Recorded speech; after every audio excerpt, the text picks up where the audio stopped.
Olá, sejam todos bem-vindos aqui a mais esse ciclo de palestra da SEAG, onde eu quero saudar a quem nos prestigia hoje com essa excelente palestra sobre liderança no dia de hoje. E com respeito à SEAG, a atividade fim é valorizar o profissional. De que forma? Dando a ele cursos, palestras para um aprimoramento profissional. Mas veja, um profissional ele tem que ser completo. Não adianta ele somente ser técnico.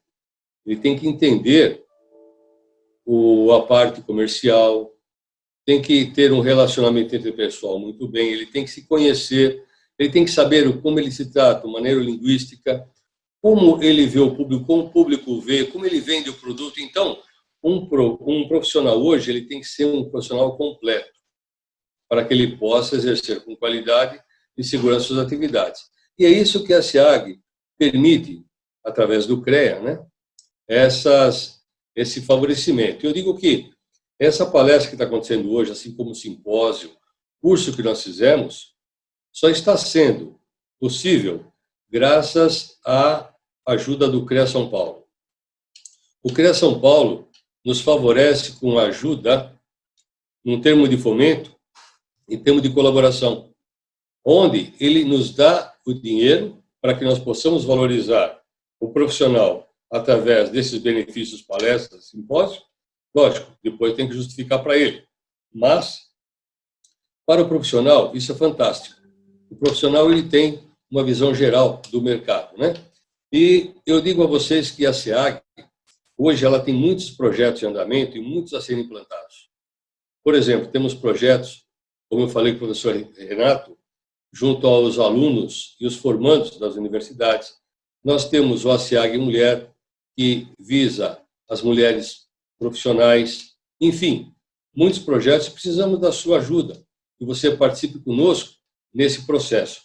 E informo também que, dia 1º agora, nós vamos ter as eleições do sistema Confea, CREA e Mútua, e conclamo a todos os profissionais da área de engenharia, agronomia e geociências que participe desse processo, porque somente através da união, da representatividade, é que nós poderemos ter um conselho cada vez mais forte e reivindicar tudo que for de benefício ao profissional, né? E eu queria deixar com vocês agora um vídeo institucional da SEAG e do CREA, né? Depois nós voltamos com o professor Renato e, no final, durante a palestra, o professor, vocês podem intervir, né, com perguntas. E no final nós vamos passar um vídeo específico sobre as eleições do CREA, tá bom? Então eu vejo vocês daqui a pouco. Muito obrigado. Assistam o vídeo institucional agora.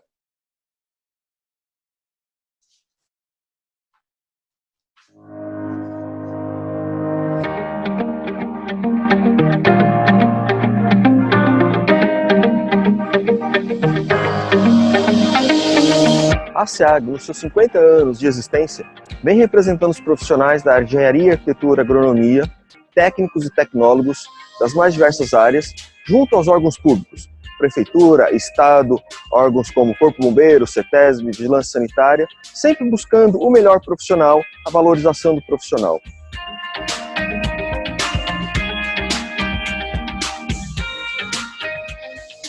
A SEAG é uma das maiores associações do segmento no estado de São Paulo e tem uma grande representatividade no CREA São Paulo, que é o Conselho Regional de Engenharia e Agronomia, e representa, obviamente, através da SEAG, todo o nosso município de Guarulhos. A função do CREA é fiscalizar a atividade profissional protegendo a sociedade. E a função da associação é valorizar o profissional.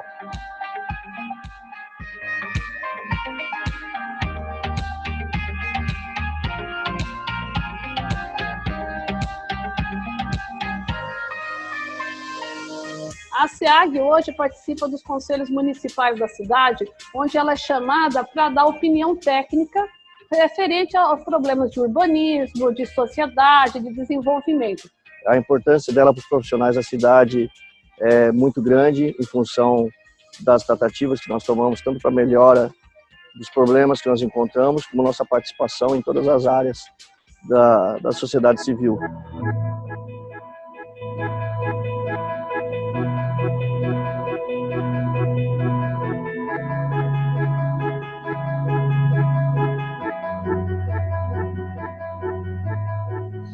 Bom, em 31 de março de 1967, logo que eu saí da Escola Politécnica, nós, uma reunião à noite, na Felício Marcondes, criamos a SEAG. E o objetivo era fazer a valorização profissional, né? Que os engenheiros arquitetos tivessem valor perante a prefeitura. Pois havia engenheiros que faziam planta dentro da prefeitura e concorriam o pessoal fora da prefeitura. Essa valorização profissional nós conseguimos fazer rapidamente, com o apoio do prefeito Valdomiro Pompeu.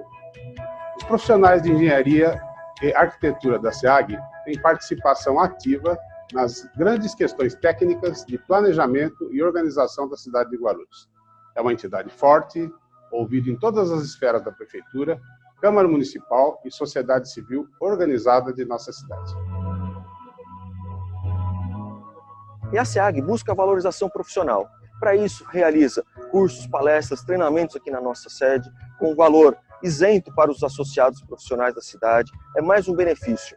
E a SEAG também promove festas, eventos, confraternizações, tudo isso para ter um congraçamento entre os profissionais, o que também melhora o networking, relacionamento e propicia condições melhores para os nossos profissionais atuarem no mercado de trabalho.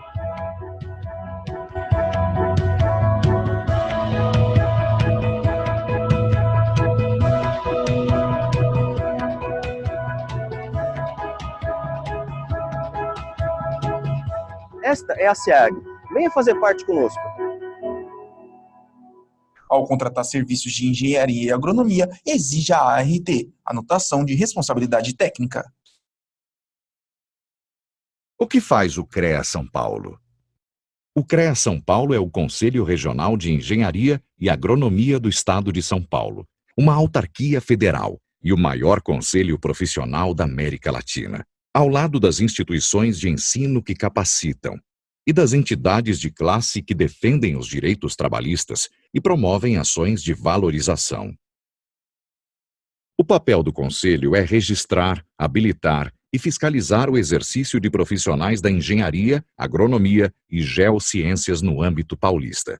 Com isso, o CREA São Paulo impede que leigos ou indivíduos não habilitados exerçam atividades exclusivas de profissionais da área tecnológica, garantindo a segurança de toda a sociedade. CREA São Paulo. Fiscalização. Boa para o profissional, essencial para a sociedade. O que é o registro profissional? Engenheiros, agrônomos, geólogos, geógrafos, meteorologistas e tecnólogos em profissões da área tecnológica precisam estar registrados no CREA São Paulo para exercer suas atividades. O registro obrigatório por lei pode ser provisório para profissionais recém-formados e válido por 1 ano. Temporário para diplomados no exterior que têm contrato por tempo determinado no Brasil e definitivo para profissionais já diplomados. Para a emissão do registro é obrigatório que tanto a escola quanto o curso estejam cadastrados no CREA São Paulo.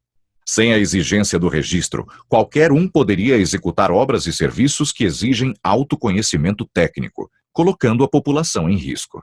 CREA São Paulo. Fiscalização.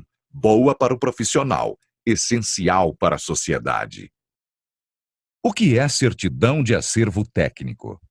Acervo técnico é o conjunto de atividades técnicas desenvolvidas ao longo da vida do profissional. O acervo pertence sempre e exclusivamente ao profissional que registrou a anotação de responsabilidade técnica, a ART.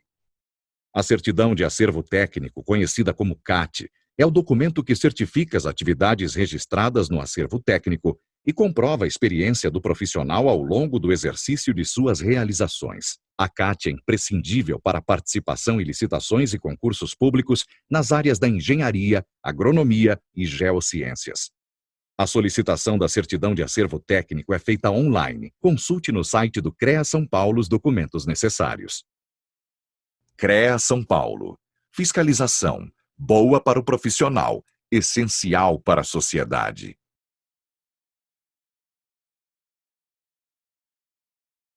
O que é a ART?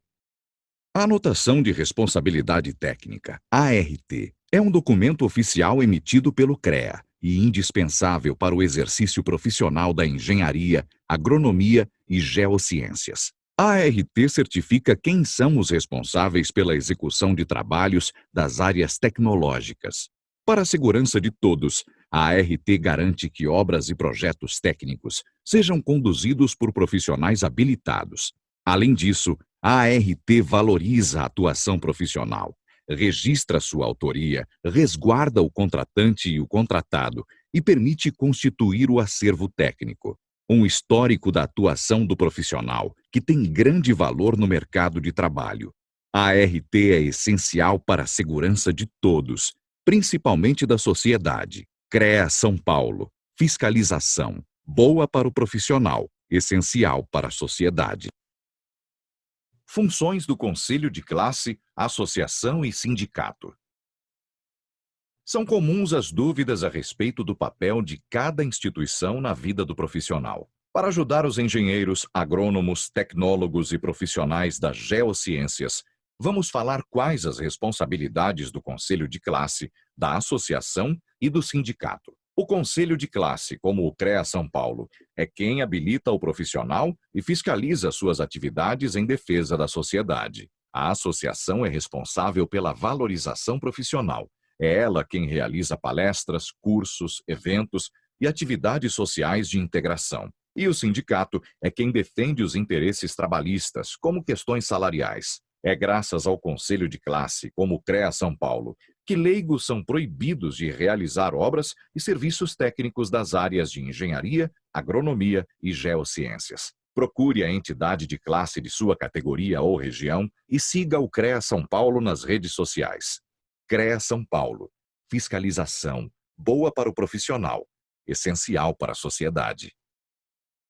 O plenário e as 8 câmaras do CREA São Paulo. Vamos conhecer um pouco mais sobre a estrutura e o funcionamento do CREA São Paulo. O Conselho é um órgão colegiado formado por um plenário com mais de 250 conselheiros, representantes de entidades de classe, instituições de ensino e sindicatos registrados no CREA São Paulo. Os conselheiros dividem-se em 8 câmaras especializadas. Existe a Câmara Especializada de Agronomia, Engenharia Civil, Engenharia Elétrica, Engenharia Mecânica e Metalúrgica, Engenharia Química, Engenharia de Agrimensura, Engenharia de Segurança do Trabalho e Geologia e Engenharia de Minas. Tanto as câmaras quanto o plenário reúnem-se mensalmente. Nessas reuniões é que os conselheiros julgam os diversos processos ligados à fiscalização, registro, atribuições profissionais, entre outros assuntos. Essa composição diversificada permite a ampla discussão do papel do Conselho em suas mais diferentes perspectivas. CREA São Paulo. Fiscalização. Boa para o profissional. Essencial para a sociedade. Eu voto.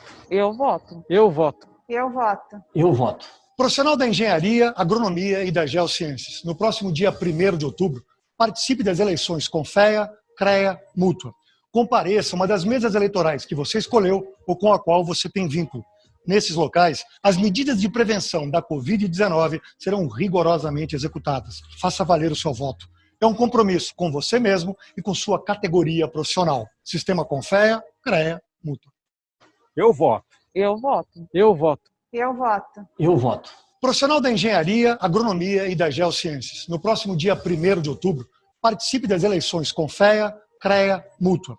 Compareça a uma das mesas eleitorais que você escolheu ou com a qual você tem vínculo. Nesses locais, as medidas de prevenção da Covid-19 serão rigorosamente executadas. Faça valer o seu voto. É um compromisso com você mesmo e com sua categoria profissional. Sistema Confea, CREA, Mútua.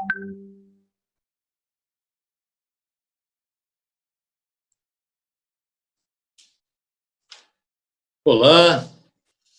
Opa. Tiago, obrigado, Tiago, Magda, Rui.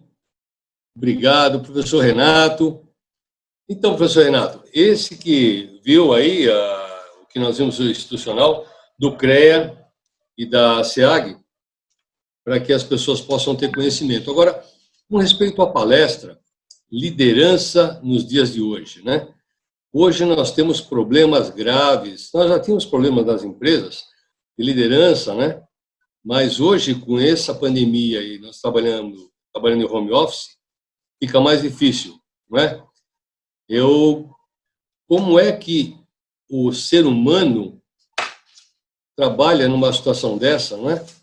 E depois dessa pós-pandemia, como é que vai ser a situação também? Então, Eu gostaria que o professor nos desse essas informações e as perguntas que tiverem que ser feitas podem ser pelo chat e durante a palestra nós vamos dirimindo as dúvidas, né? Tá bom, professor? Fique à vontade. Estamos à disposição. E agora eu estou nos bastidores aqui. Ok. Obrigado. Boa noite a todos e a todas, né? É um prazer estar aqui. Eu sou engenheiro mecânico, formado em 1985 na FEI, aqui em São Bernardo do Campo. E já trabalhei muitos anos na indústria e já trabalho ministrando aulas, né, e coordenando curso de engenharia há mais de 15 anos. É um prazer muito grande, como eu falei, estar aqui com vocês, né, e o assunto nosso de hoje é liderança. E como já foi falado no início pelo nosso colega Godoy, não adianta você ser um bom profissional de engenharia se você não tiver o seu time na sua mão, né? E para que você tenha o seu time na sua mão, você precisa de uma confiança mútua, né? Um acreditar no outro, né? A gente acreditar naquele que nós lideramos e aquele liderado acreditar no seu líder. E para isso existem técnicas, né, que eu vou procurar passar para vocês, porque, como já foi ressaltado, nós, que uma boa parte dos engenheiros hoje, não estão trabalhando no campo, estão trabalhando em home office, né? E você precisa ter uma confiança muito grande na sua equipe que está no campo, exatamente para que ela seja um espelho daquilo que você é. Então, eu vou projetar aqui para vocês uma apresentação que eu fiz para que a gente possa ir trocando ideia.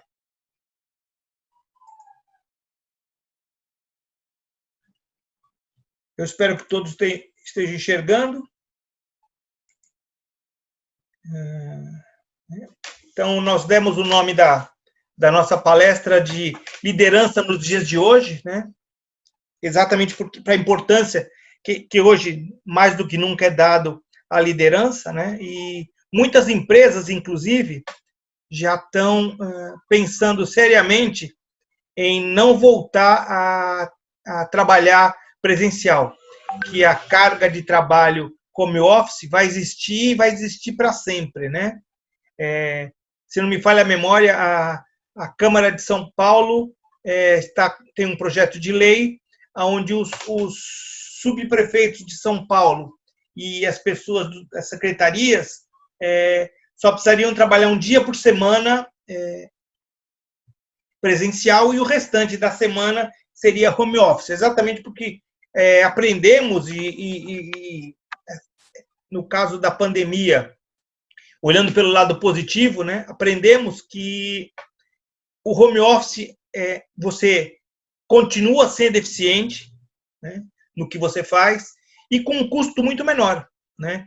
E porque para as empresas é interessante porque o telefone que você usa não é o da empresa, a luz que você usa não é da empresa, o tempo que você utiliza para fazer suas refeições não é o mesmo da empresa. Então as empresas cada vez mais, as grandes instituições, as grandes empresas estão pensando nesse foco. E pensando nisso, mais do que nunca, aquele que lidera, aquele que comanda, ele precisa ter o seu time na mão, né? E é o que eu vou tentar mostrar para vocês hoje.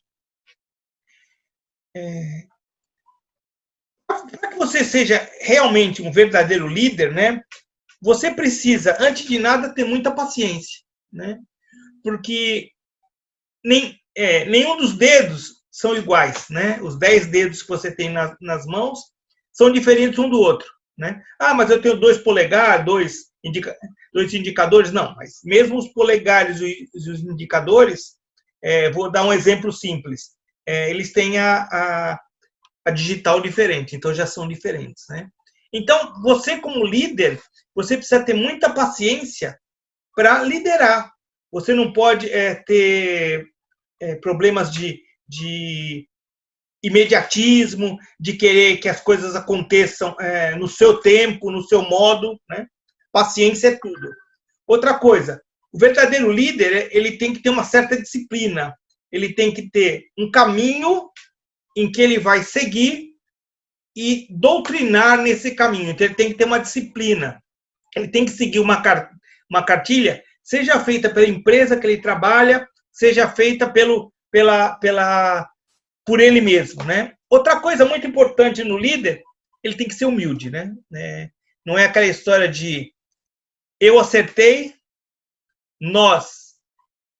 eu ganhei, nós empatamos e vocês perderam, né? Então, quando você acerta, legal, só você leva os louros. E quando perde, você joga a culpa nos seus liderados. Isso não pode existir. Respeito, né? Ele tem que respeitar a equipe dele, respeitar a hierarquia de uma empresa, né? Tanto para cima como para baixo, né? Ele tem que respeitar aquele que está acima dele e precisa respeitar aquele que está abaixo dele, que é subordinado a ele, né? E um compromisso de quê? De uma melhoria contínua, de todo dia melhorar um pouquinho, e um pouquinho, e um pouquinho, passo a passo, devagarinho, como a gente falou, a paciência, para que você consiga atingir um time de liderados que você possa confiar.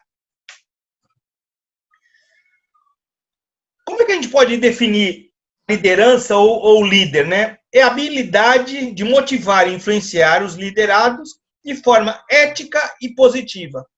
Apenas uma ressalva, de forma ética e positiva. Aí nós entramos num pequeno dilema. O que é ético? Né? Muitas vezes, o que é justo não é ético. E o que é ético não é justo. Né? Então, precisamos tomar muito cuidado com essa palavra ética. É uma definição que é dada para a liderança, mas precisamos tomar muito cuidado com essa ideia de ética, né?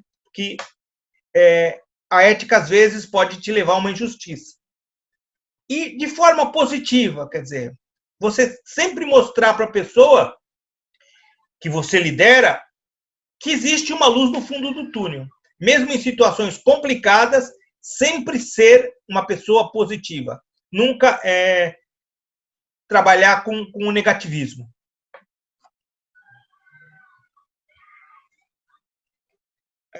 Perfil de um líder.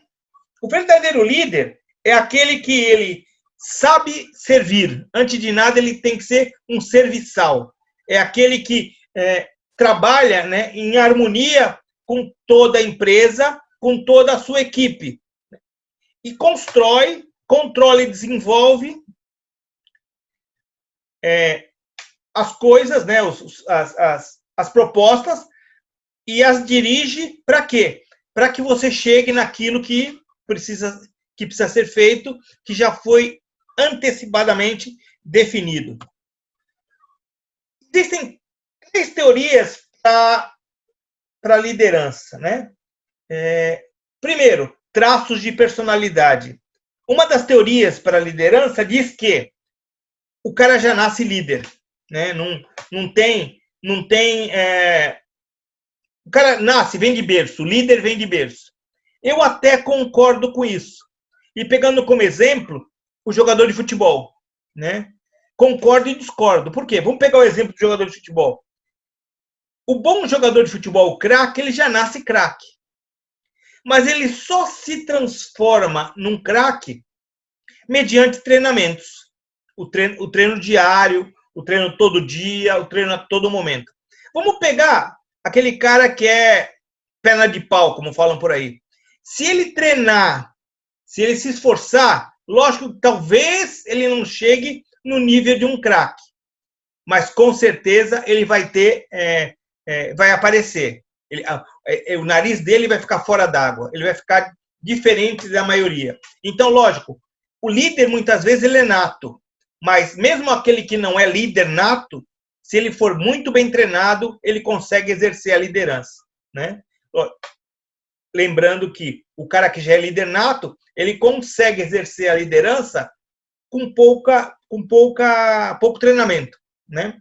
Outra coisa, o segundo tipo de liderança, teoria, estilo de liderança. Existem 4 estilos de liderança que nós vamos falar agora para frente um pouquinho, que se chama autocrática, democrática, liberal e paternalista, né? E a terceira teoria é a teoria das situações de liderança ou teoria contingencial. O que significa dizer? Significa que você acaba sendo líder quando precisa. Você acaba liderando quando você precisa. Eu vou dar um exemplo até meio mórbido, né?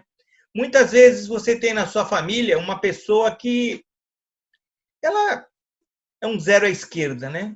Quer dizer, ela pouco fala, pouco se coloca. Só que num momento de emergência, no caso, o falecimento de um ente querido, o falecimento de um amigo, ele toma a frente e lidera as ações. E todo mundo fica espantado com a liderança dele naquele momento. E passado esse momento, ele volta a ser aquela mesma pessoa que era. Quer dizer, então, ele a gente chama de líder de repente, né? Ele vai lá, tem um repente de luz e depois retorna à situação dele, que seria a teoria da contingência. Você é líder porque a contingência, o momento, te levou à liderança. Agora eu vou falar do segundo item, segundo tipo de liderança, né? Um pouquinho mais detalhado, que é os 4 tipos que nós falamos no slide anterior. A primeira delas é a liderança autocrática, quer dizer, manda quem pode, obedece quem tem juízo. Na verdade, eu considero esse tipo de liderança, não é liderança, é medo, né? Então, você lidera as pessoas por medo, né? Você lidera pela força que você tem, pelo poder da força que você tem, né?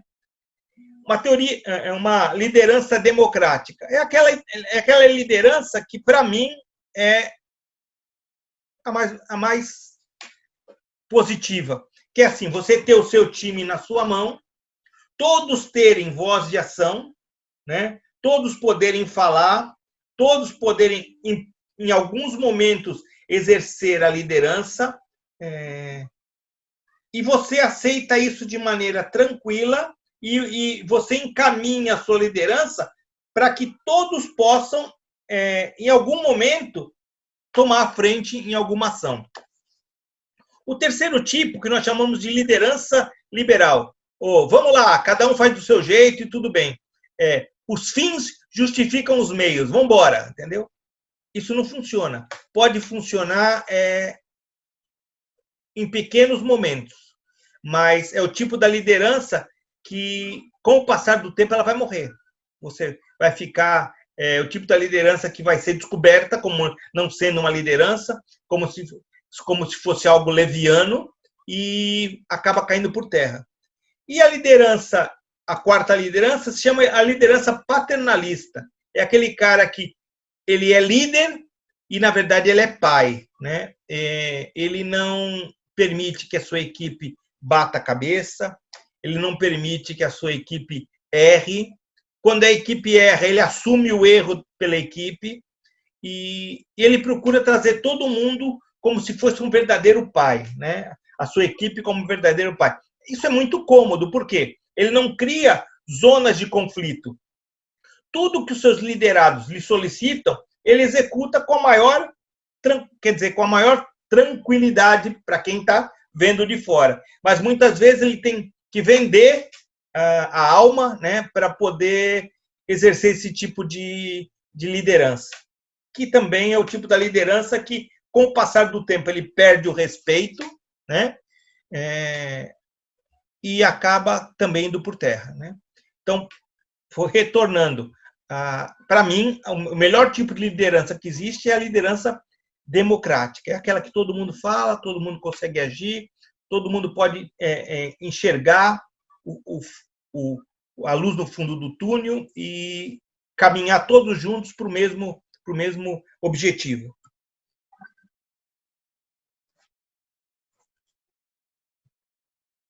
Existem cinco estilos de liderança, que a gente chama de estilo visionário. É aquele cara que ele consegue enxergar lá na frente o que pode acontecer, né?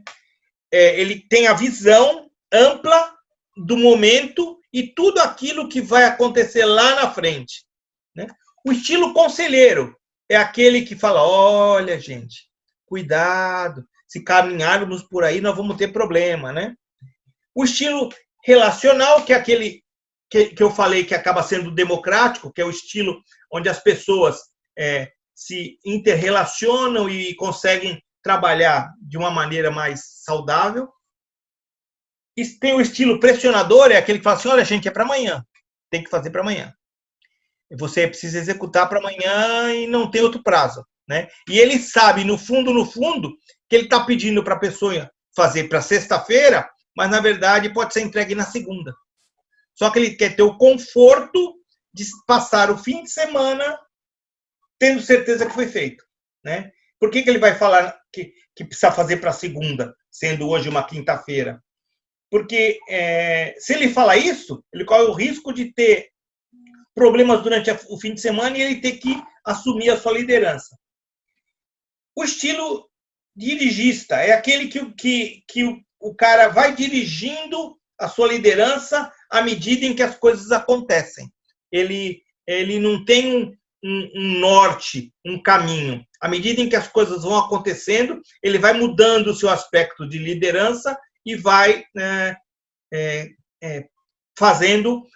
executando os planos segundo aquele momento, sem ter um plano macro maior.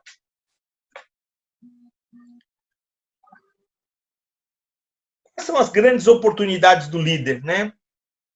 Primeiro, uma das grandes oportunidades do líder é ele ter uma visão diferenciada do mercado de trabalho. Vamos trazer aqui para a nossa engenharia, né? Você tem um time, você é um engenheiro civil, um exemplo, e você tem uma empresa de construção, e nós sabemos que, por vários momentos, né, a engenharia civil ela tem os seus altos e baixos, né?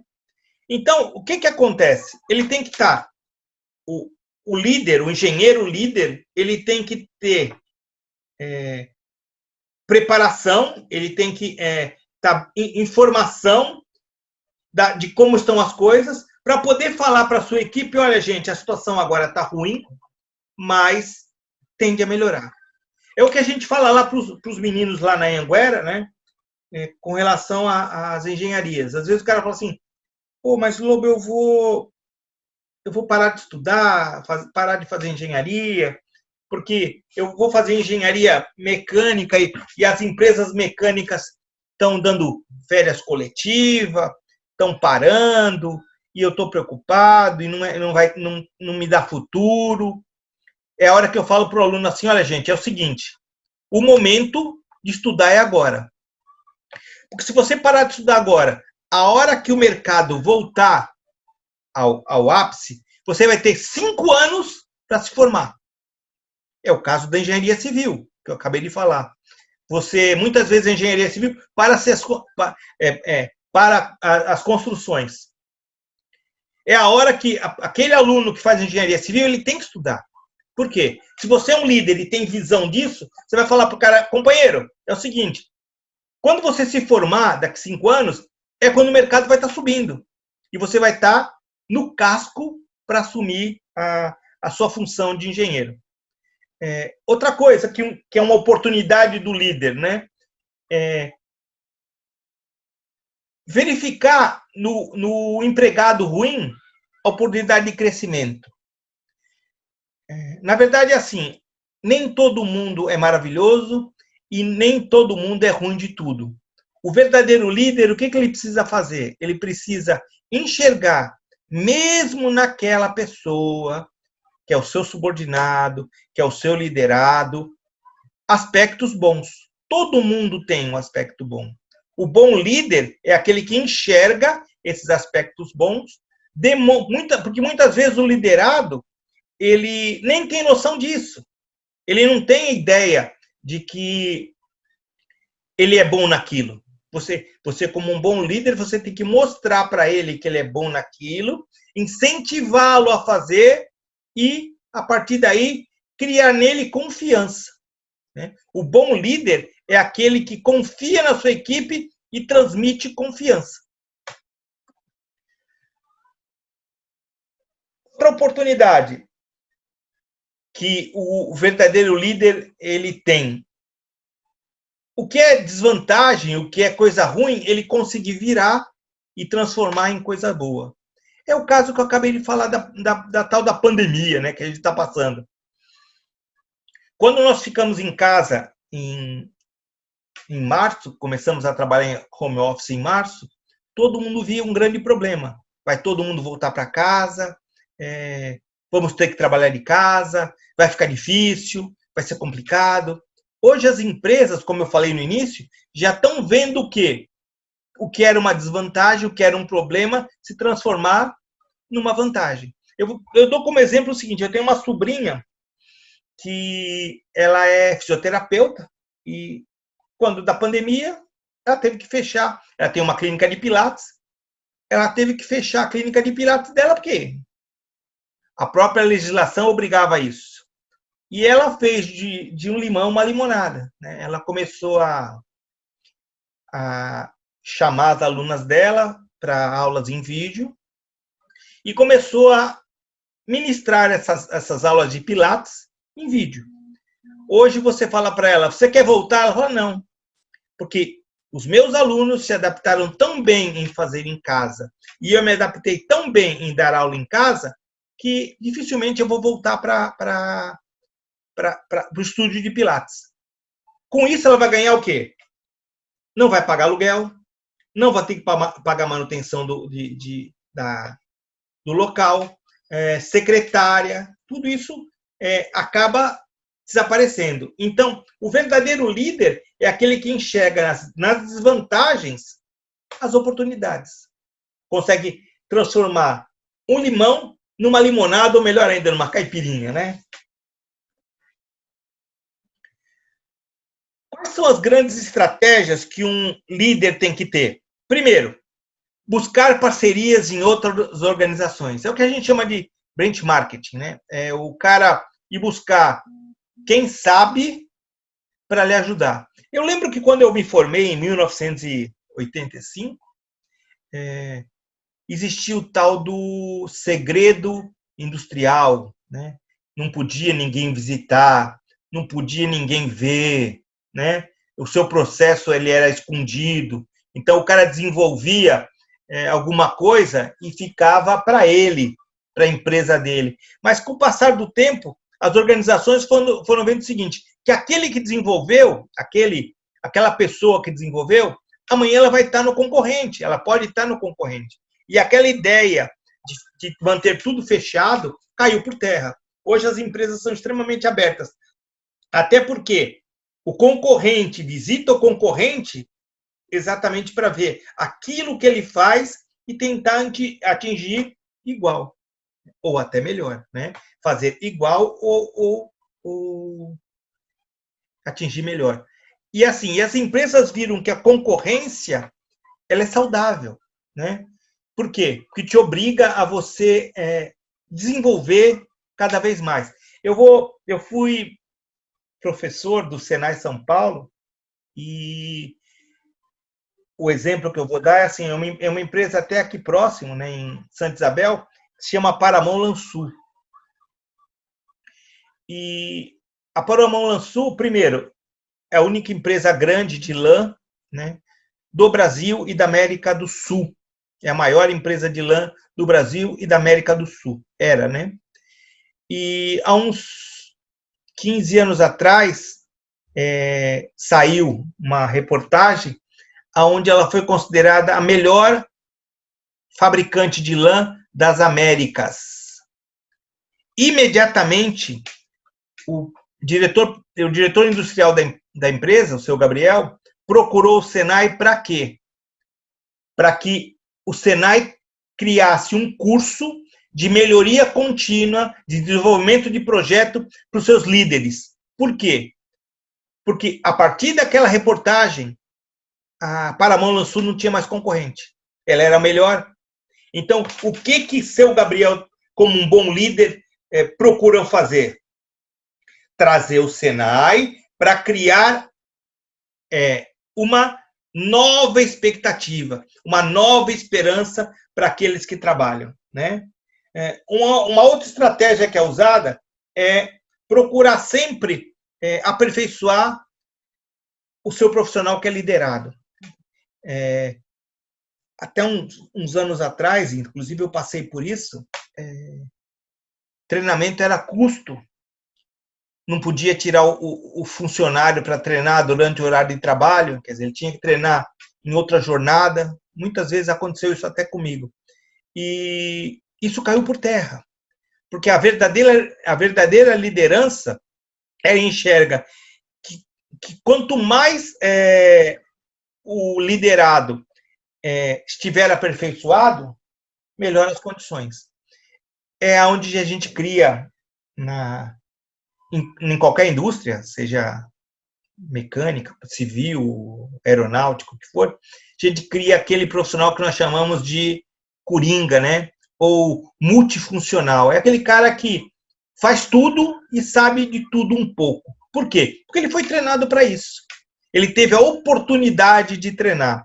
Eu trabalhei numa empresa aqui próximo, em Arujá, onde uma vez por ano você cobria as férias de um outro gerente de uma outra unidade, de um outro setor. Às vezes de um outro setor, às vezes de uma outra unidade. Para quê? Exatamente para que você aprendesse aquilo que ele faz. Para que no futuro, se houver necessidade, você está engajado para assumir. E toda vez que você ia para uma nova função, temporariamente, durante as férias do colega, quando ele voltava, você enxergava o departamento dele de outra forma e passava para ele. Era uma forma de você dar um feedback para ele de como é o departamento dele, que muitas vezes você tem problemas e você não enxerga. Outra coisa que é importante, que é uma estratégia muito importante para o líder, recrutar colaboradores competentes, né? Enxergar competência, foi o que eu falei lá atrás, enxergar competência naquele que nem ele mesmo enxerga, né? E mesmo que a pessoa tenha deficiência em algumas coisas, você saber treiná-la para que ela alcance o patamar necessário.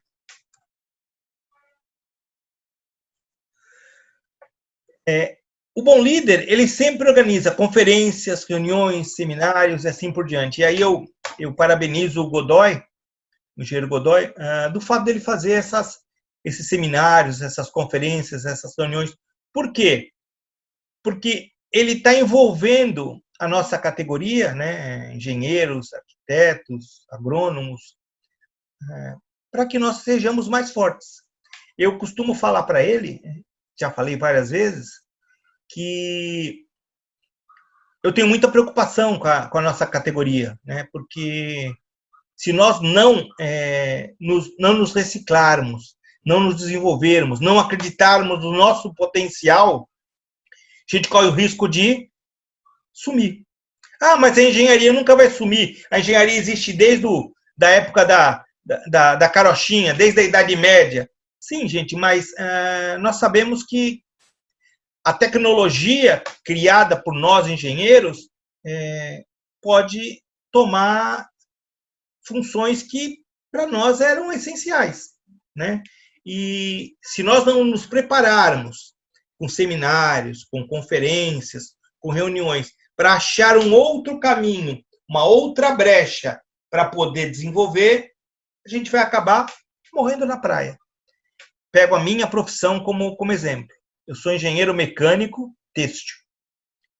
Quando eu me formei em 1985, a empresa que eu trabalhava abriu uma unidade em Santa Bárbara do Oeste e me mandou para lá. Recém-formado, eu fui para lá. Quando eu cheguei lá em Santa Bárbara, a indústria têxtil estava num boom tão grande, que tinha pessoas que deixavam o seu carro do lado de fora da casa e tinha dentro da casa dele um tear, 2 teares, batendo. Eram pessoas que trabalhavam na indústria num turno e no outro turno ele prestava serviço para a própria indústria que ele trabalhava, né? De tamanho boom. Só que o que aconteceu? As pessoas não evoluíram, não desenvolveram. Passado 10 anos, eu voltei em Santa Bárbara, o barulho que você ouvia nas ruas de teatro, batendo o dia inteiro, era um cemitério. Você não ouvia nada. E aí o que aconteceu com a indústria têxtil em São Paulo? Morreu. O que aconteceu com a engenharia têxtil em São Paulo? Morreu, né? Eu dei algumas aulas na FEI, coisa de uns 3 anos atrás, para um aluno. A turma era composta de, na verdade, uma aluna. Só tinha uma aluna, que o pai dela era dono de uma confecção em Santa Catarina e ela morava aqui em São Paulo fazendo engenharia na FEI. Só ela. Era aula particular. Por quê? Não tomamos o cuidado de nos reunir, de fazer seminários, conferências, de tal forma a não permitir que aquilo que vem lá de fora tomasse o nosso espaço. Outra coisa importante, o líder, ele tem visão do voluntariado. E aí eu só queria colocar uma coisa que me deixou muito feliz hoje. Eu, juntamente com alguns alunos da faculdade, mesmo com a pandemia, a gente trabalhando cada um na sua casa, né, com as dificuldades que tem, acabamos de terminar o projeto de um respirador para uso em home care, né, onde ele vai custar aproximadamente 4 vezes mais barato do que um respirador que está no mercado. Por que isso? Porque eu, no papel de líder de um grupo de alunos, como coordenador da Anhanguera, eu vi essa necessidade de uma ação voluntária. Para quê? Exatamente para reconhecimento daquele trabalho que os alunos estão executando, né? E a partir daí, eu, como líder, tive o cuidado de colocar os alunos à frente, os liderados na frente. Por quê? No momento em que a coisa desse certo, que explodisse, eu não aparecia. Eu não quero, não preciso aparecer, né? Essa ação voluntária é para que o meu liderado tenha cada vez mais força e possa crescer na profissão que ele escolheu. Outra coisa, o líder, antes dele desenvolver qualquer tipo de projeto, ele precisa saber quanto ele vai gastar, né? E quanto tempo ele vai levar para fazer. Mas todo o planejamento é escrito a lápis, né? A gente não tem certeza de que o planejamento vai ser do início ao fim igual. Gente, nós sabemos que o planejamento ele é escrito a lápis, mas a coluna vertebral do meu planejamento tem que ser escrito a caneta. Eu preciso saber quanto a gente vai gastar e o tempo que vai levar, né? Para que você não caia no descrédito. Você, como líder, acaba caindo no descrédito. Isso acontece muito em obras, né? Você contrata um engenheiro, uma construtora para fazer alguma coisa e o cara te passa um orçamento, né? E você acredita naquele orçamento, começa a execução, o cara fez um orçamento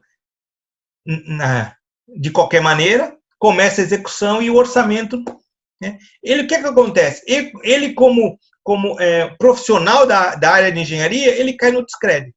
E não é que ele cai no descrédito do próprio cliente, ele cai no descrédito daquele que ele lidera. É aquele mestre de obras, é aquele pedreiro, é aquele ajudante de obras que fala assim, o cara falou que ia levar 1 ano, nós já estamos aqui há 2 anos e meio, o que está acontecendo? Quer dizer, o líder cai no descrédito, né? Outra coisa importante no líder, está sempre lendo, sempre se capacitando para quê? Para encontrar as inovações e as novidades que tem no mercado, né? A gente pega na engenharia civil, o drywall, né? Agora há pouco estava ainda conversando com um colega de você fazer construções de madeira, né? Tudo isso são novidades, né? Que já acontece lá fora, né? Na Europa, nos Estados Unidos, até em algumas regiões do Brasil, mas que aqui na nossa região, no Sudeste ainda é desconhecida. Então, o verdadeiro líder é aquele que consegue enxergar as inovações de mercado e coloca em prática. Ele sempre é uma pessoa de ponta, ele sempre está vendo lá na frente, né? Outra coisa, o líder, ele sabe a empresa que ele trabalha, conhece os problemas e os desafios dessa empresa, exatamente para que ele consiga fazer com que seus liderados caminhem para o mesmo norte, né? Caminhem pensando em melhorar todo dia a empresa que se trabalha, né? Eu costumo, quando trabalhava em indústria, e mesmo como professor, eu já usei esse exemplo algumas vezes, e eu passo para o pessoal, o pessoal costuma dizer, eu sou empregado CLT. E eu costumo falar assim, não, você é dono da empresa. Porque se você é sócio de uma empresa, o que você tem? Um contrato, né? Onde você participa desse contrato. O que é a CLT? O que é a sua carteira de trabalho? É um contrato. Você recebe por mês um salário, beleza. O dono o sócio da empresa recebe um prolabore, que nada mais é do que um salário. Se esse sócio quer sair, ele recebe os bônus que ele tinha na empresa, certo? Empresa, você recebe a sua grana que você tem direito, os fundos de garantia, assim por diante. Então, o que a gente procura passar para os alunos, para os profissionais, que ele é sócio daquilo que ele faz. Eu costumo dizer para os alunos, gente, se vocês tiverem que falar mal do curso de engenharia, fala para mim. Fala para os professores, mas não fala lá fora. Porque quando você fala mal do seu curso de engenharia lá fora, você está dando um tiro no próprio pé. Nós sabemos dos nossos problemas, mas fica entre nós. Não põe os problemas lá fora. Não tire os problemas de dentro da organização. E a gente vai falar rapidinho das 21 leis que Marshall disse que são importantes para o bom líder. A primeira delas é a lei do limite, né? A lei do limite fala que a capacidade de liderança determina o grau de eficácia da pessoa. Aí a gente entra no que é eficiência e o que é eficácia, né? E a eficiência, ela consiste em fazer certo as coisas. Eu sou eficiente. E a eficácia consiste em fazer as coisas certas. Quer dizer, o primeiro caso é o seguinte, eu faço e à medida em que vou fazendo, é eficiência. À medida em que eu vou fazendo, eu vou moldando para que eu chegue no ponto final. O que é, no meu modo de ver, a eficácia? É pensar antes de fazer, planejar na cabeça antes de fazer, para depois poder executar. Então, você leva 10 horas para pensar e 1 minuto para fazer. Essa é, meu ponto de vista, é a eficácia. E vamos lá. A segunda se chama lei da influência. O líder, ele é um influente, né? Na verdade, é assim, se ele não consegue influenciar as pessoas, ele não é um líder, né? A primeira coisa que um líder tem que ter é conseguir influenciar as pessoas, conseguir fazer com que a sua liderança seja enxergada, né? Lei do processo. A liderança se desenvolve diariamente, não em um dia só. Significa você ser líder todo dia, um pouquinho, passo a passo. Como fala o americano, step by step, passo a passo, degrau por degrau. Não adianta você ver o final da escada lá e querer subir rápido. Você vai cair nos degraus. Você tem que progredir todo dia. É a tal da lei de Deming, né? Da melhoria contínua, né? De estar sempre melhorando, né? E outra coisa, sempre quando você for progredir, sempre saber aonde você quer chegar. Pode ser que você não chegue, mas você precisa saber aonde você quer chegar. A quarta lei se chama Lei da Navegação. Você pode ter bons marinheiros, mas se você não tiver um comandante, o barco não vai chegar a lugar nenhum, né? Você tem uma boa equipe de bordo no avião, copiloto, aeromoças, mas se você não tem um comandante, não chega a lugar nenhum, né? Então, o líder, pela lei da navegação, primeiro, ele define as metas, ele estabelece prioridades, ele dá um tempo para que suas metas, as suas prioridades sejam atingidas. E outra coisa, como a gente sabe que o plano foi escrito a lápis, né? Ele revisar diariamente aquele plano. Ou a gente fala diariamente, mas depende muito da circunstância, né? Às vezes você consegue fazer essa revisão uma vez por semana, uma vez a cada 15 dias, uma vez por mês, depende da criticidade daquilo que você está navegando, né? Existem casos que a revisão tem que ser de hora em hora, né? De minuto a minuto, né? Quer dizer, você tem que estar sempre revisando e sempre verificando como vai a nau, né? Como vai o barco. A quinta lei nós chamamos de lei da adição. O que significa isso? Hoje você é líder, amanhã um liderado seu pode ser o líder. Você adicionar e preparar outros líderes. Não é porque você é um líder que você não deve preparar outros para liderar, né? Porque hoje você lidera alguma coisa que você considera grande. Mas amanhã, se você quiser crescer, se você quiser fazer com que a sua empresa cresça, você tem que ter alguém no seu lugar para poder crescer a sua liderança, né? E essa, muitas vezes as empresas morrem, desaparecem, porque não prepararam um novo líder. Eu lembro que eu trabalhei durante alguns anos. Desculpem. Eu trabalhei durante alguns anos no Grupo Vicunha. E houve um momento no Grupo Vicunha que os dois chefões, que eram o Stenbruck e o Rabinovich, iam se aposentar.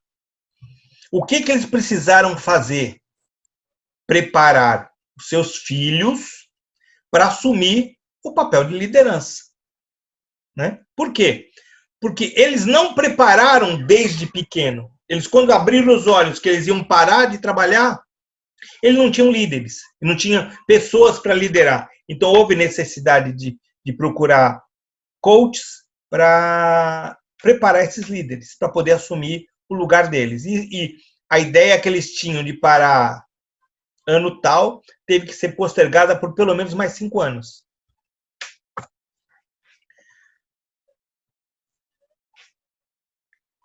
Lei da base sólida. Confiança é o fundamento principal da liderança. É o que eu falei lá no início, né? Trabalhando em home office, você tem que confiar na equipe que você tem, e a equipe que você tem que confiar naquilo que você está fazendo, que você está liderando, né?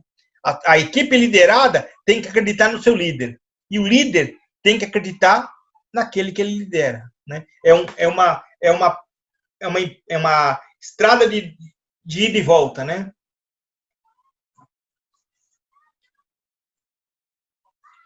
Lei do respeito. As pessoas, normalmente, elas seguem aquele líder que é respeitado. Veja bem, não é aquele que você tem medo, é aquele que você respeita, né? E o que é um líder que é respeitado? É aquele que tem coragem, ele é leal com a sua equipe, ele tem uma capacidade natural de liderar, quer dizer, ele é líder por si só. Então, ele é respeitado pela equipe porque ele é um líder. Lei da intuição. Líderes avaliam tudo em função da liderança. Quer dizer, o que significa dizer? Que as pessoas, elas nascem com a capacidade de liderança natural. Todo mundo tem um pouquinho, foi o que eu falei lá atrás. Uns mais, outros menos. Mas a pessoa ela tem que enxergar e ter a intuição de que alguma liderança ela tem, para que ela possa ser um líder. Lei do magnetismo. Você é quem você atrai. Diga-me com quem andas, que eu digo quem você é. Né? Então, se você atrai pessoas ruins, você vai ser ruim. Se você atrai pessoas boas, você vai ser bom. Lei do círculo íntimo. O potencial do líder é determinado pelas pessoas mais próximas dele, que, na verdade, é uma continuação da Lei 10. Né? Quer dizer, quanto mais pessoas eficientes o líder tiver ao lado dele, mais eficiente vai ser o seu projeto e mais eficiente vai ser a sua empresa. A gente costuma ver muito em obra civil, né, que todo bom engenheiro civil, não estou menosprezando, inclusive eu sou engenheiro, eu não vou menosprezar a categoria, pelo amor de Deus, mas todo bom engenheiro civil que tem uma empresa de construção civil, ele tem um mestre de obras que o cara não é o Cazuza, mas é o cara, né? Quer dizer, o cara é perfeito. Ele na verdade, ele é o projeto do engenheiro em campo. E quantas vezes eu vi supervisores, mestres de obra, de empresa, falar, olha, se continuar por esse caminho vai dar zebra, né? E vai dar problema. Então, todo bom líder tem ao lado dele alguém que ele confia e que ele sabe que é bom também. Lei do fortalecimento. O líder que é seguro, que acredita na sua liderança, ele divide esse poder com os outros. Ele não é algo autoritário, algo que está na mão dele só. Ele, como a gente já falou, ele desenvolve esse liderado. Ele trabalha para desenvolver esse liderado. Por quê? O intuito dele também é crescer. E ele só vai poder crescer a partir do momento que ele tiver um liderado que se transforma em líder e assuma o lugar dele. Lei da imagem. As pessoas fazem o que vê. É aquela história. Faça o que eu falo, mas não faça o que eu faço. Isso cai por terra. O liderado, ele vai ver que você fala, você tem uma fala diferente da sua atitude. E com o tempo você cai em descrédito e aí você perde totalmente a sua liderança. Lei da aquisição, que é a 14ª lei.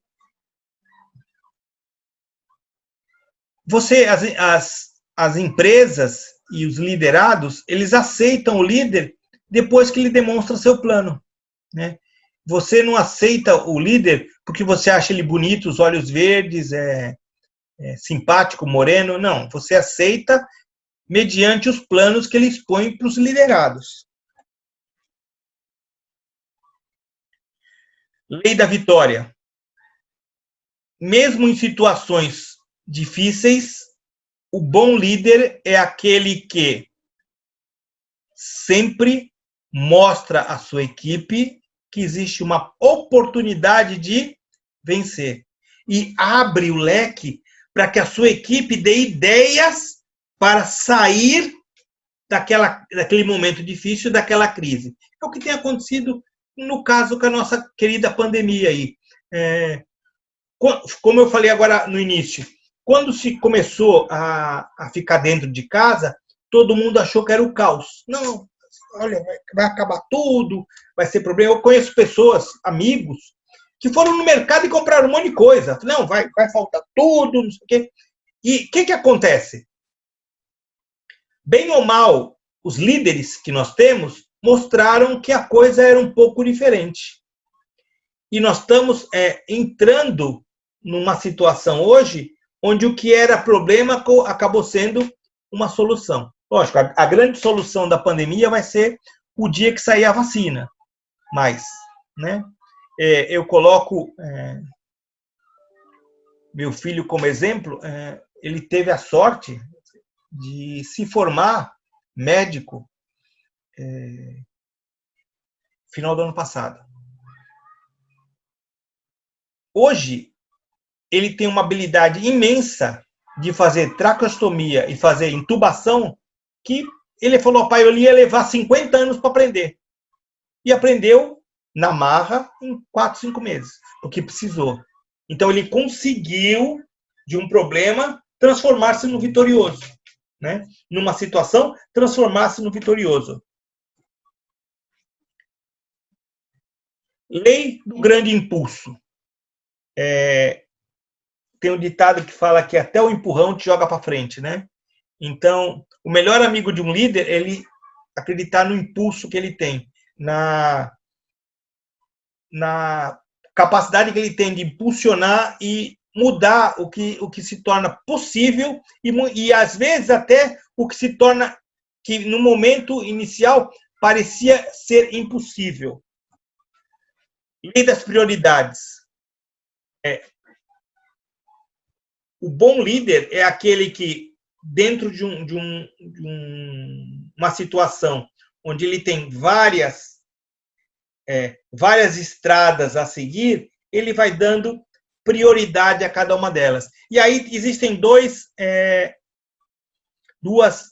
teorias que ajudam a nossa lei da prioridade. A primeira é o princípio de Pareto, que é conhecido por todos nós, né? Que é o 80-20, onde se você pegar 20% do que você considera importante e concentrar suas atividades nele, você vai ter 80% de retorno.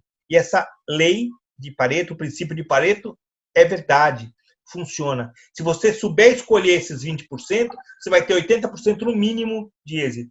E a segunda nós chamamos de a diretriz dos 3 R's, que é requisitos, retorno e recompensa. Então, você tem que verificar os requisitos que você precisa para fazer a tarefa, o retorno que você vai ter e a recompensa que você vai ter por esse retorno. Né? E aí você vai poder selecionar as suas prioridades. Lei do sacrifício 1, na verdade são 2. Né? A primeira, um líder precisa abrir mão para progredir. Muitas vezes o cara perde para lá na frente poder ganhar. Ele se sacrifica agora para que lá na frente ele tenha a vitória. Esse é um verdadeiro líder. Ele acredita nele e ele sabe que neste momento, ele se sacrificando, lá na frente ele vai poder buscar aquilo que ele tanto almejava. Segundo, a segunda lei do sacrifício, né? O grande líder, ele consegue identificar o momento certo e executá-lo, né? Então, aí a gente tem aqui, decisão errada no momento errado provoca um desastre. Você tomou uma decisão errada no momento errado, é desastre na certa. Decisão correta no momento errado vai causar o quê? Resistência. Você tem uma decisão na mão, só que você não soube esperar o momento de colocar ela em prática. Você vai criar resistência da sua equipe, né? É a tal do quebra de paradigma. Você, ao invés de criar uma solução, você cria um paradigma. Decisão errada no momento certo, você vai errar. E decisão certa no momento certo, com certeza, é o sucesso. Nós chamamos isso de lei do sacrifício 2. A 20ª e última lei é a lei do crescimento explosivo, né? Que a chave do crescimento é a liderança. E a forma com que você lidera a sua equipe. Na verdade, você, dentro de uma organização, você tem que unir todos os líderes para juntos poderem liderar todo o negócio, todos os planos necessários, né? Como a gente já falou, existe a matemática do subordinado, que é o bom líder, desenvolve os seus subordinados, e a matemática do líder, que fala o seguinte, que um líder acaba se encostando no outro líder, e essa liderança ela se multiplica e cada vez vai crescendo mais. Lei do legado. É na sucessão que se revela o valor duradouro de um líder. Quer dizer, amanhã você para, né? E você só vai poder ter certeza de que você foi um bom líder a partir do momento em que as suas ideias, né? As suas filosofias continuam sendo implantadas. Esse é um bom líder. O que fala dos líderes que praticam a lei do legado, né? Eles enxergam longe, eles criam uma cultura de liderança, eles investem hoje para garantir o sucesso de amanhã, valorizam mais a liderança de equipe do que a liderança individual, saem da organização com integridade, quer dizer, ele sai e sabe que deixou a sua marca na empresa. Uma frase de Augusto Cury, para a gente acabar. O maior líder é aquele que reconhece sua pequenez, extrai força de sua humildade, experiência da sua fragilidade. Gente, nós não sabemos quando nós vamos voltar dessa pandemia, mas nós sabemos que uma hora nós vamos voltar, né? E o grande segredo de tudo é você saber que hoje somos pequenos, humildes, e tirar de toda essa pandemia, de todo esse problema, uma experiência para que a gente possa, lá na frente, crescer um pouco mais, né? E aqui eu trouxe na verdade, é um grande livro que é usado para liderança, que é o Monge Executivo, e aqui tem um resuminho bem lúdico do que é o livro. E eu sugiro a quem não leu ainda que leia, porque é um livro muito bom, né? É um livro que ensina muito aquele que quer liderar. Então, eu vou passar aqui rapidinho o filme para vocês. É curta, acho que o filme deve ter uns 40 minutos, não, brincadeira. Coisa de 5, 6 minutos.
Professor, o vídeo está sem áudio, é normal? Oi? O vídeo está sem áudio, é normal? Não, deveria ter áudio. Eu preciso voltar, então. Espera um pouquinho. Vamos ver o que está acontecendo aqui na minha...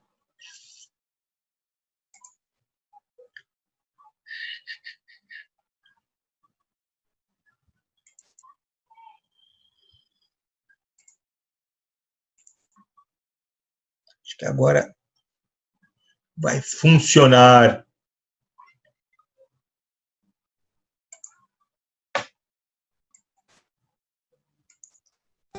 John era um executivo de Tem sucesso. áudio agora, Tinha um não? ótimo casamento Agora com está Ray perfeito, obrigado. e havia adotado um bebê, além de estarem esperando a chegada de outra menina. A vida de John era bastante perfeita, não é? Um ótimo trabalho, uma família estruturada, crianças, dinheiro, casa, enfim, uma ótima vida. Mas depois de uma crise em sua empresa e com muitas brigas com o sindicato, o RH da sua empresa pediu que ele fizesse uma reavaliação dos seus conceitos de liderança. E foi assim que ele chegou ao mosteiro, onde começou a ter suas aulas de liderança. Este é o Seja uma Pessoa Melhor, e hoje vamos discutir os princípios da liderança de um monge e o executivo. Primeiro, o que é liderança? Vamos lá, adoro os testes. Você terá uma escolha. Uma pessoa com sólida competência técnica e muito eficiente na realização de suas tarefas, consegue resolver todos os problemas na sua área. Um executivo bem-sucedido, ótimo profissional, um visionário nos negócios e um gênio tático. Ou a comissária de voo, que calmamente consegue fazer com que um voo atrasado se transforme em uma viagem menos estressante para todos. Qual dos três você acha que exerce maior liderança? O primeiro é a nossa definição de um grande gerente, porém, gerência não é liderança. Já o segundo é a definição de chefe, que apesar de ser confundido incessantemente com líder, não é necessariamente um, o que acaba deixando a escolha correta de liderança para a comissária. Mas o que é, afinal, liderança? Liderança é influenciar. É fazer com que as pessoas contribuam com entusiasmo, criatividade e excelência, e que se tornem as melhores pessoas que elas são capazes de ser. É fazer o que a comissária fez. Você consegue pensar em algum outro exemplo de liderança como a da comissária? Eu tenho alguns que passaram em minha vida. Você também deve ter. Se ainda não conseguir imaginar um, o autor pode te ajudar. O segundo princípio é sobre as diferenças entre poder e autoridade. Quando eu era pequeno, lembro que minha mãe tinha muito poder sobre mim. Ela usava bastante. Leve o lixo para fora agora, senão você vai ver. Por algumas vezes, acabei vendo mesmo. O chinelo corria mais rápido do que minhas pernas poderiam correr. Mas com o tempo, fui crescendo, me amadurecendo e acredito que minha mãe também, no seu dever de mãe. Hoje, ela pode me pedir qualquer coisa, mesmo não morando mais com ela já faz algum tempo. E mesmo correndo muito mais rápido que ela, faço o que ela me pede com muito bom grado, pois o que agora ela tem sobre mim é a autoridade. Hoje faço por ela. Entenderam a diferença? Poder é a capacidade de obrigar, por conta da sua posição ou sua força. Já a autoridade, que é muito diferente de poder, é a habilidade de levar outras pessoas a fazerem a sua vontade. Mas agora vocês podem estar pensando, nos dois casos você fez o que ela queria. Não seria melhor usar o poder, que é mais fácil? O problema em usar o poder é que ele vai corroendo as relações com o decorrer do tempo. Um grande exemplo é a rebeldia da adolescência, que geralmente ocorre como consequência de um uso de poder excessivo durante a criação. Uma das bases da liderança servidora é reconhecer que é sempre melhor uma ação feita por vontade própria e não por obrigação. Outro item, o de número 3 na nossa contagem, é a da responsabilidade. Existem 2 trabalhadores numa empresa. O José faz tudo no prazo, bem feito e nunca causa intrigas na empresa. Já João não está muito afim de chegar no horário. Sexta-feira quer sair mais cedo e reclama muito da empresa. Também não comparece aos treinamentos e seus trabalhos sempre precisam ser refeitos. O que devemos fazer? Se quiséssemos agradar aos 2, aumentaríamos os salários dos 2. Mas o que realmente precisa ser feito? Se só José faz um trabalho bom, deveríamos ter a responsabilidade de ter mais Josés na nossa empresa. Se não fizermos isso, corremos o risco de não termos lucros e fazer com que a empresa se feche, assim tirando o trabalho de vários Josés. Um líder precisa agradar a todos ou fazer o que precisa ser feito? Por muitas vezes, o líder precisa fazer o que precisa ser feito, porque várias vezes queremos uma coisa, mas na verdade precisamos de outra. É dessa forma que se define a responsabilidade. A responsabilidade precisa ser do líder. É ele que, por meio das suas próprias atitudes, irá passar o que deseja aos seus subordinados. Agora, vamos falar de 3 características que andam juntas: Caráter, Liderança e Inteligência Emocional. O livro faz um paralelo enorme entre caráter e liderança. O autor nos diz o significado da palavra caráter, que é a soma total dos nossos hábitos, virtudes e vícios. Ou seja, se temos o hábito de ser justos, seremos considerados justos. Se nos autocontrolamos, nos tornamos controlados, e por aí vai.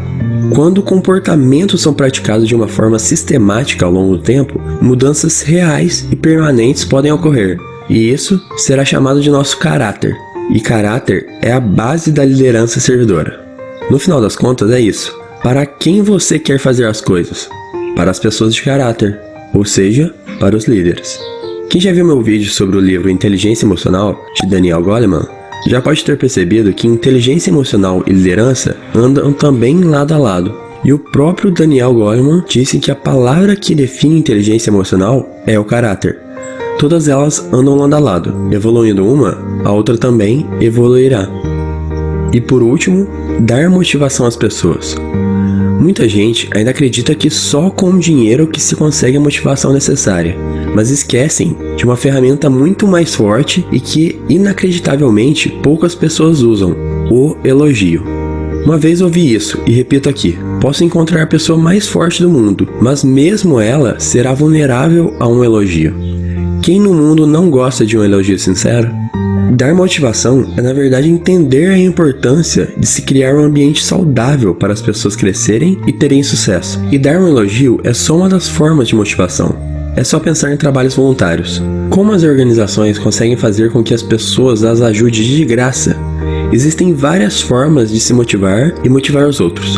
Essa é uma das características que um líder servidor também precisa ter, que é muito importante e que foi uma das últimas dicas que o monge deu ao executivo. É isso, gente. Aguardo vocês nos comentários lá embaixo, viu? Um grande abraço, pessoal. E se lembre sempre, seja uma pessoa melhor. Para nós encerrarmos, eu trouxe essa frase aqui, né, que fala é bem próximo do que a gente falou sobre a pandemia, né? Ontem o que nós tínhamos era um cheque pré-datado. Amanhã ele vai passar o seu cheque do dia. E hoje ele é o dinheiro na mão. Significa a gente tem que, cada momento, fazer a coisa certa, imaginando que amanhã a gente vai fazer também a coisa certa e a coisa vai evoluir aos poucos e a gente vai evoluir dia após dia. Obrigado a todos pela paciência e estamos à disposição lá na Anhanguera de Guarulhos, né? Assim que acabar a pandemia, para qualquer dúvida, qualquer problema, visitas, estamos abertos a receber vocês lá de braços abertos. Professor, eu Obrigado, quero agradecer a excelente palestra, muito bom, olha, excelente palestra, maravilhoso, superou a expectativa, e vejo que também, que o senhor também é graduado em licenciatura em matemática, não é isso? Sim, exatamente. Está doutorando no IPEM também? Sim. E o senhor editou um livro de gestão da produção e da gestão da qualidade, é isso? Na verdade, são 2 livros, né? Eu tenho um livro de gestão da produção e outro de gestão da qualidade pela editora Érica Saraiva. Legal, isso aí é direcionado para a gestão de produção e qualidade, isso é fantástico, mas para quem faz engenharia de produção é maravilhoso, não é? Sim. Da qualidade também. E do IPEM, o que o senhor o que diz a respeito do IPEM na situação atual e diz o mercado? Na verdade, assim, o IPEM ele é ligado a uma autarquia, né? Quer dizer, ele tem uma parte do governo e uma parte está na mão dos profissionais, né? Em geral, da área de usina nuclear. E exatamente o que a gente busca é trabalhar com energia nuclear sem ofender a natureza e o meio ambiente, né? É o que a gente está passando agora aqui, é um bom exemplo de... Eu escutei no rádio hoje que provavelmente amanhã em São Paulo vai chover chuva negra, né? Por quê? Porque nós estamos ofendendo o meio ambiente lá em cima, mas fala é longe, está lá no Mato Grosso, é o Pantanal, etc. Está chegando aqui, né? E a nossa preocupação com o IPEM exatamente é fazer trabalhar com energia de uma forma racional e sustentável. E é o que o IPEM procura, entendeu? Já há muito tempo. Legal. Com respeito à sua palestra, quando falou da área de influência, eu vi mais ou menos dizer um centralizador. Seria isso? Existem centralizadores e tem as pessoas que liberam, que não delegam, elas delargam e outros delegam. É mais ou menos isso, a influência? Exatamente. Eu entendi. Na verdade, o bom líder é aquele que sabe delegar, né? Ele não concentra seus planos na mão dele. Porque assim, quanto mais ele delegar, mais chance ele tem de liderar e mais chance ele tem de crescer e a empresa que ele trabalha também crescer.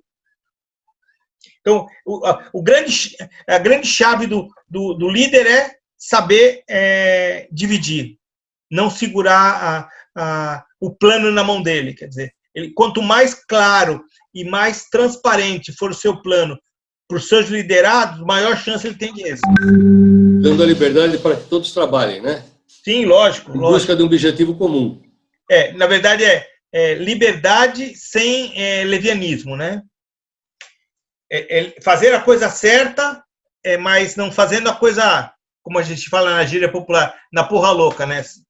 Então, porque no associativismo, qual que é o objetivo da associação? É valorizar o profissional, mas, na realidade, todos aqueles que participam conosco, o objetivo é formar líderes, porque a partir dessas pessoas, eles possam liderar outras pessoas e criar um clima de liderança. Isso é, assim como vocês na escola, o objetivo de você ensinar é criar líderes para o futuro, não é isso? Sim, exatamente. Mais do que formar engenheiros, nós temos que formar cidadãos, né? Esse é o intuito. Porque a tecnologia, mais cedo ou mais tarde, a pessoa aprende. Agora, ser líder e ser íntegro é uma coisa que a gente tem que passar todo dia para eles. E o líder ele tem que aprender a superar a si mesmo, né? Sim, exatamente. Porque senão ele não é um líder nunca. Exatamente, ele não vai chegar a lugar nenhum, né? Olha, professor, fantástico. Eu não sei se algum de vocês tem alguma pergunta a fazer, mas eu acho que o que o senhor esclareceu aí já respondeu todas as possíveis perguntas que poderiam ter, né? Mas é muito bom, porque agora vai para o YouTube, vai para o Facebook de todas as redes da engenharia, vai no Facebook do CREA, vai no Instagram, Facebook da SEAG, quer dizer, a oportunidade que todos assistam isso é importante. Por exemplo, os alunos é importante. Sim, lógico. Essa divulgação. Por isso que eu peço que os alunos venham para a SEAG para que possam, né, desfrutar de todos esses benefícios que tem. Nós temos tantos benefícios para eles, que eles soubessem, eles não sairiam da SEAG. Exatamente. Né? E é uma luta minha diária. Você sabe que uma das primeiras coisas que eu fiz quando eu assumi a coordenação de engenharia aqui da Anhanguera Guarulhos foi procurar a Associação dos Engenheiros, exatamente para que a gente pudesse fazer uma parceria e fortalecer a nossa profissão, né? E assim, em parceria, a Anhanguera e a Associação dos Engenheiros e Arquitetos, a gente conseguir criar não só engenheiros, mas líderes, né? Pessoas que tenham a capacidade de liderar. Perfeito. Eu não sei se alguém tem mais alguma pergunta a fazer. Bem, bom, professor, eu só tenho a agradecer. Muito obrigado. Eu que agradeço. Palestra. Muito obrigado. Temos muita coisa a fazer entre a SEAG e a Anhanguera. Conte conosco. Eu falo conosco, é com toda a equipe, todo o conselho deliberativo, toda a diretoria executiva, né? Todos têm a mesma abertura para poder ajudá-lo no que for necessário. Muito obrigado. Eu agradeço. Fique à vontade com todos nós aí, tá bom? Muito obrigado. Eu agradeço, mas eu não sei se vai passar algum vídeo agora do CREA ou não. Já passou, né, Ori? Eu acho que já passou o vídeo, né? Então tá bom. Acho que já passou. Mas eu quero agradecer a presença do Rui, da Magda, do Tiago, do Odair, né? pela presença e pelo prestígio que nos deu também ao professor Renato Lobo e à SEAG. Muito obrigado mais uma vez a todos, hein? Eu agradeço mais uma vez. Obrigado. Nada, obrigado. Até mais. Tchau, tchau, gente. Obrigado.